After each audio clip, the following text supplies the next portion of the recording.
nervioso. Tengo una definición técnica de inteligencia, pero pienso que la metáfora resultará más útil. La visión estándar de la inteligencia es que tenemos un ordenador en nuestra mente-cerebro.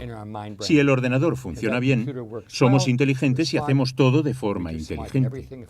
Si es promedio, somos regulares en todo. Si funciona mal, somos tontos y no hacemos nada bien. Las inteligencias múltiples dicen que tenemos varios ordenadores, 7, 8, 9 ordenadores. Estos ordenadores son relativamente independientes los unos de los otros, así que podemos tener aptitud para algo, digamos la música, ser regulares en otra cosa, como las matemáticas, y dársenos mal otra, por ejemplo, entender a las personas o lo contrario.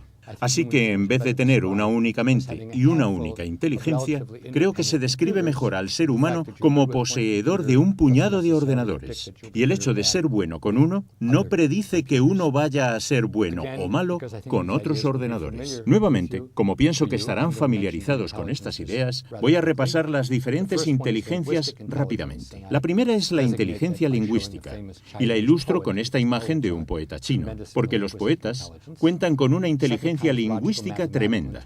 El segundo tipo de inteligencia es la lógica matemática, la necesaria para las matemáticas, la ciencia, la programación informática.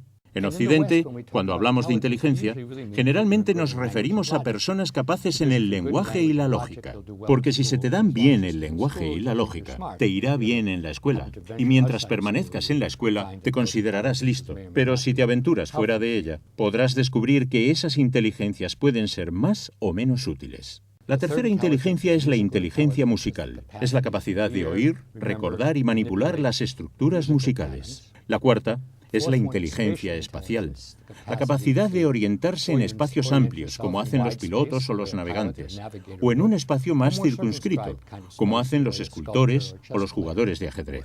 La quinta inteligencia es la corporal cinética, la capacidad de utilizar todo el cuerpo o partes del cuerpo para resolver problemas o para hacer cosas. Los bailarines, atletas, artesanos o cirujanos son personas especialmente dotadas en el área de la inteligencia corporal cinética. Hay dos tipos de inteligencia que tienen que ver con otras personas. Y son muy importantes, pero no hemos dedicado mucho tiempo a pensar en ellas en relación con la educación. La inteligencia interpersonal es entender a otras personas, cómo funcionan, cómo trabajan con otras personas, cómo entienden las motivaciones de otros, cómo ayudan a otros a resolver problemas, cómo resuelven conflictos, cómo negocian. Es el tipo de habilidad que necesita el personal clínico, los políticos, líderes religiosos, profesores, terapeutas, cualquiera que no sea un ermitaño, necesita tener inteligencia interpersonal, a menudo denominada social. La séptima inteligencia es la denominada intrapersonal. Es la comprensión de uno mismo, tener una buena idea de quiénes somos, qué queremos alcanzar, cuáles son las propias virtudes, cognitivas, emocionales, de personalidad, cuáles son los puntos flacos y cómo utilizar ese modelo de uno mismo para ser eficaz. Lo interesante es que hasta hace unos cuantos siglos, la inteligencia intrapersonal, o entenderse a uno mismo, era meramente una ventaja, porque la gente hacía lo que hacían sus parientes, sus padres, sus abuelos, y el hecho de que tuvieran objetivos diferentes no resultaba relevante. Pero ahora vivimos en un mundo en el que tomamos nuestras propias decisiones sobre cómo vivir, con quién, qué carrera profesional realizar, con quién casarse o no, etc. Si uno no se conoce bien, si no cuenta con una buena inteligencia intrapersonal, se encontrará en una situación de gran desventaja. Prácticamente no sabemos nada sobre cómo cultivar la inteligencia intrapersonal. Sabemos algo sobre la interpersonal, porque se han realizado esfuerzos para desarrollar un entendimiento social, ayudar a las personas a ver las cosas desde la perspectiva de otros.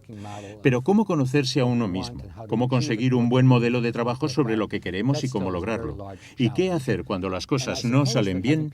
Sigue siendo un reto ingente y supongo que contar con personas en su alrededor que no solo tengan una buena imagen de sí mismos, sino que también ayuden a tener una buena imagen de uno mismo es importante. Las imágenes que tengo aquí muestran personas que están reflexionando, en actitud reflexiva, porque si no dedicamos tiempo a pensar sobre uno mismo, sobre cómo somos diferentes de otros, no podemos esperar que otros lo hagan por mí. Los momentos a solas, de reflexión, son muy importantes para la inteligencia intrapersonal. Durante algún tiempo pensé que solo había 7 inteligencias, pero hace 10 años añadí una octava denominada inteligencia naturalista. Es la inteligencia de Darwin. Es la capacidad de distinguir de forma consecuente en el mundo natural entre una planta y otra, un animal y otro, un tipo de nube, de formación rocosa, etc. Tampoco es tan necesario ahora porque podemos acudir a una tienda y comprar cosas, pero la forma en la que adquirimos productos, la sociedad de consumo, se basa en nuestra capacidad naturalista de distinguir entre un zapato y otro, un coche y otro, un jersey y otro. Así que el sistema nervioso es oportunista. Utiliza los ordenadores que tenemos como el naturalista, para hacer cosas que se valoran en nuestra cultura. Muchas personas pensaban que había algo denominado inteligencia espiritual y analicé la posibilidad y reflexioné sobre la cuestión durante mucho tiempo. Pero cuento con 8 criterios para determinar lo que se puede considerar una inteligencia. Y lo que yo entiendo como espiritualidad puede ser muy importante, pero no se puede considerar una inteligencia. Eso se debe a que parte de la misma es una experiencia fenomenológica. Tiene que ver con lo que se siente en ciertos momentos y lugares. Y eso no forma parte de una inteligencia. Una inteligencia no tiene que ver con los sentimientos, sino con un rendimiento. Muchas personas vinculan la espiritualidad a una religión en particular. Y nuevamente somos libres de tener la religión que sea, pero no debería formar parte de la definición de una inteligencia la religión que se tenga o si se es religioso o no. Pero como vemos en la diapositiva,